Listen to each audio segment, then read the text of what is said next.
Hi viewers, today special recipe என்னன்னு பார்த்தீங்கன்னா சிறுகீரை முட்டை பொடி மாஸ் ஹெல்த்தியாகவும் டேஸ்டியாகவும் எப்படி செய்யணும்னு சொல்லிட்டு vlogல காமிச்சிருக்கேன்.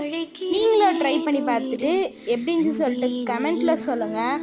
அண்ட் இந்த vlog பிடிச்சிருந்தா லைக் பண்ணுங்கள், ஷேர் பண்ணுங்கள், கமெண்ட் பண்ணுங்கள் அண்ட் மறக்காமல் ப்ளீஸ் சப்ஸ்கிரைப் பண்ணுங்கள். Thank you for watching. Have a nice day and bye.